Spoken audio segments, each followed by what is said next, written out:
All right, guys, today we're going to be talking about taking a traditional set of irons and converting them into a single length set. Is it a good idea? What are the problems you're going to run into? We're going to cover all that. Let's go.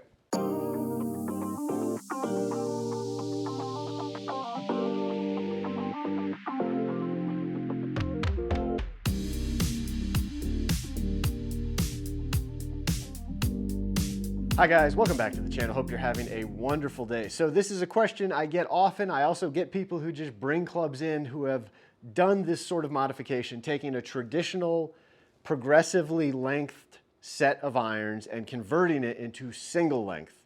The idea being single length clubs, every club's the same length, you should be able to make the same swing on every club, and it should be, in theory, easier to be more consistent.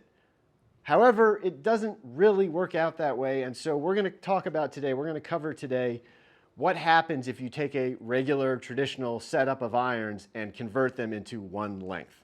All right, so first up, I've got three different irons here, 7-iron, 4-iron, and pitching wedge. All of them I have installed the exact same shaft, Dynamic Gold 120 X100, same exact star grip, and all of them are the exact same length. Those are the only modifications I have made. I have done nothing else. So the heads are exactly as they would be if you had pulled them off a traditional set. It's just now the shafts are all the same length. The club is now the same length. Okay, first up, I've got the 7-iron. Now this is a 7-iron head at 7-iron length, so this should just be like any other 7-iron. There shouldn't be anything unusual about this build, this setup right here.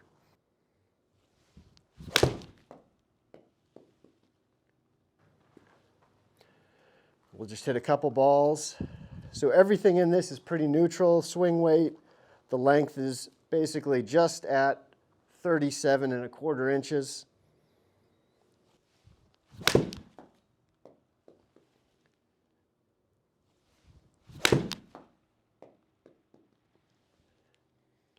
Okay, next up we've got pitching wedge. Again, exact same length as that 7-iron, just with the pitching wedge head. And we're going to hit a few balls with this in just that stock configuration.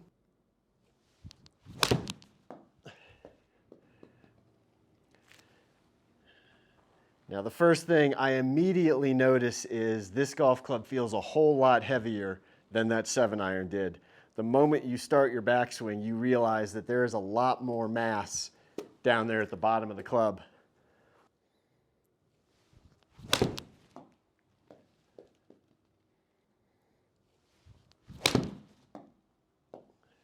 Okay, last up, again, same exact length. Now we've got the 4-iron head. We're going to hit a few balls with this one.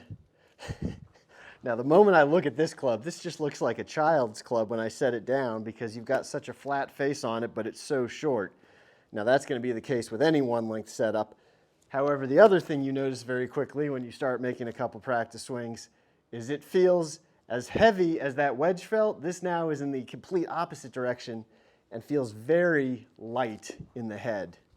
I'm a little worried about what kind of control I'm going to have with this setup, but let's see what happens. I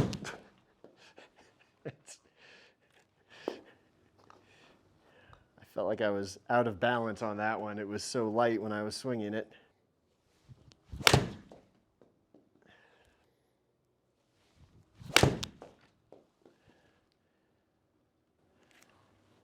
I don't know if you can hear it on here, but these are all being hit very poorly. Oh, gah.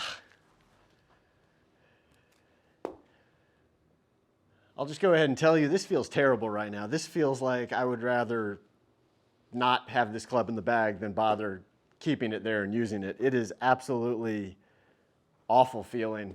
I can't kind of figure out where it is.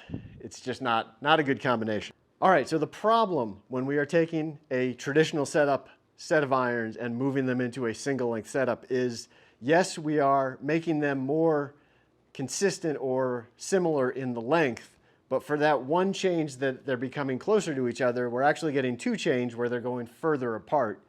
The biggest one is going to be the weight, and the other problem is going to be the lie angles on these clubs. All right, first up we're going to take a swing weight on each of these clubs. Here we've got the 7-iron.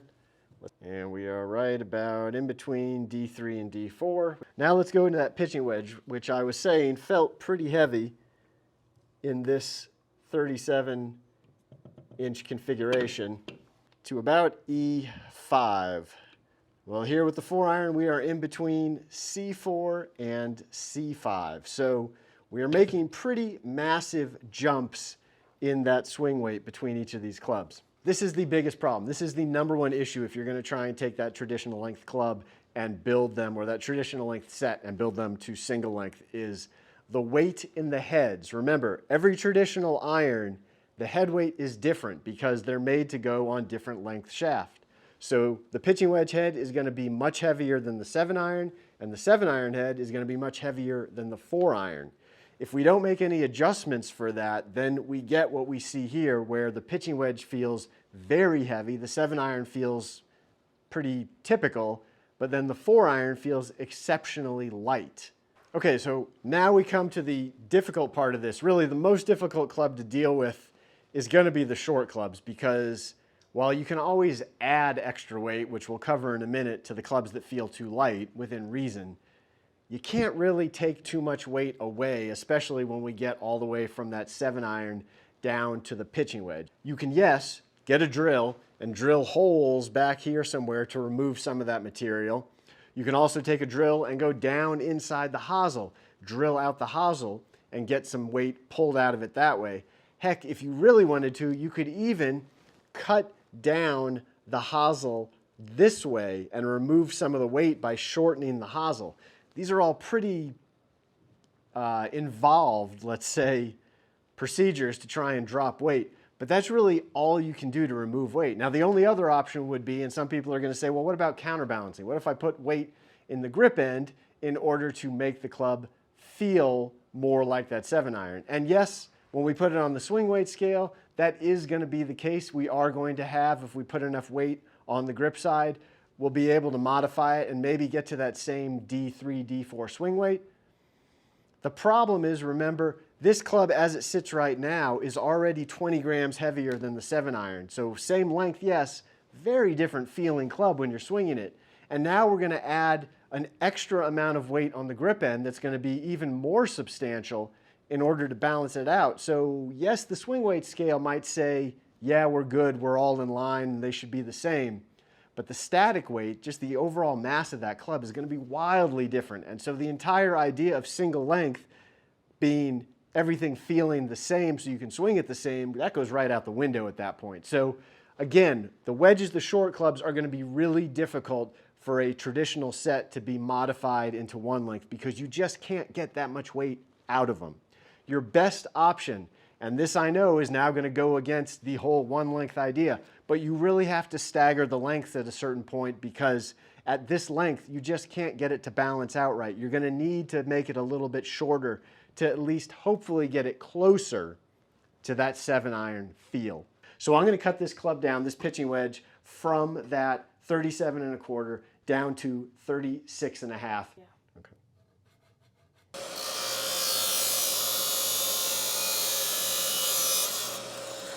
Okay, next up we got the 4-iron, which again right now is exceptionally light, so we need something to get it to feel again more like that 7-iron. And while the pitching wedge is the most problematic because we just can't pull that much weight out, you can always add more and more weight into an iron. There are different ways to do it. Obviously, one of the easiest ways would be to get some lead tape like this and just start putting it on the back of the iron head to get that head weight up closer to that. In this case, the head weight on that 7-iron is about 268.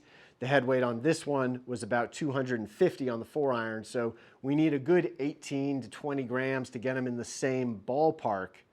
We can do that with lead tape. Now we can also use tungsten powder that we pour down inside the shaft, add some extra weight that way.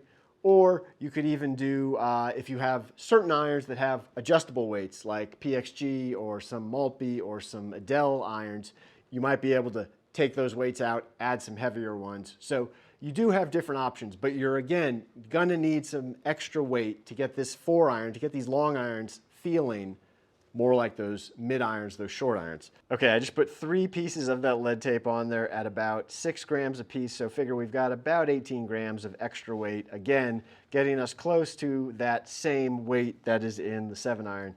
Let's just check it on the swing weight scale real quick and see where we come out to now.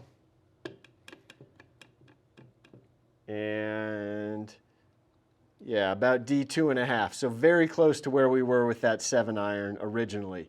Now the other issue is the lie angle, because if you buy a single length set, the length is the same, the weight is the same, and the lie angle is the same because all the clubs are the same length. If you're taking that traditional set and changing it, all those lie angles are slightly different because the lengths are all different. So we know if we're taking that set and changing it, we need to adjust all the lie angles, because otherwise the long irons are going to be too flat and the short irons are going to be too upright. So we need to adjust everything, get all of them at the same lie angle as this 7 iron, which right now is at 62.5. We're going to bend these other 2 to get to that same 62.5. Now we're only talking about 1.5 degrees that we're going to have to adjust both the pitching wedge and the 4 iron, because these irons all move in 1/2 degree intervals with lie angle.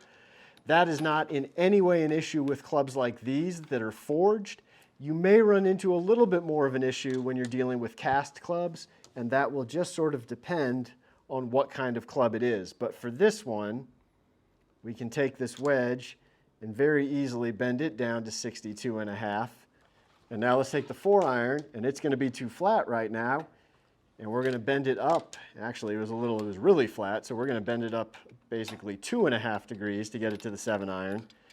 And now we should have something that a little bit more closely resembles the feel and launch direction-wise of that 7 iron. All right, I'm going to hit 1 with the 7 iron just to give us a baseline in the feel part of this. Again, we didn't change anything with the 7 iron, so the numbers or anything that we're doing this time around should not change with this club, but we do want to get a sense for what this club feels like compared to what the other clubs feel like.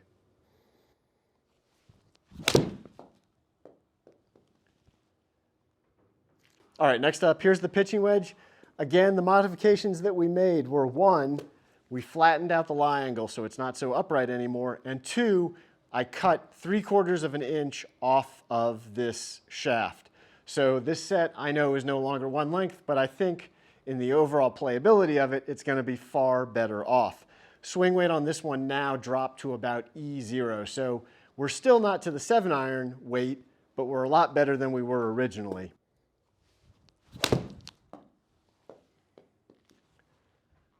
And finally, we've got the 4 iron here. Again, remember we added a bunch of lead tape to the back here, about 18, 19 grams of lead tape. So the swing weight now is pretty much the same as it was in that 7 iron. And then the other adjustment we made was we took that lie angle, brought it more upright now so that this shorter length matches up better with that lie angle.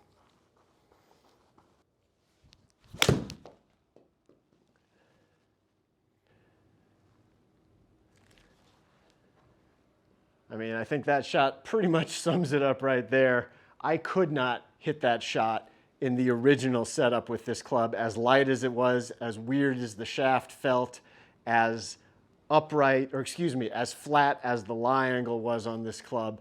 Everything about it was working against me. All right, so remember, if you're wanting to take your traditional existing set of irons and convert them into 1 length, it's not as simple as just buying a bunch of 7 iron shafts and sticking them all in those clubs, because they are just not going to feel the same. Yes, the length's going to be the same, but the weight's going to be way different, the lie angle's going to be different, and you're just not going to get the consistency of result that you're hoping for. You're going to have to make some modifications, you're going to have to make some changes, and in some cases, you might have to make some compromises in order to get that 1 length set to play and feel like it should.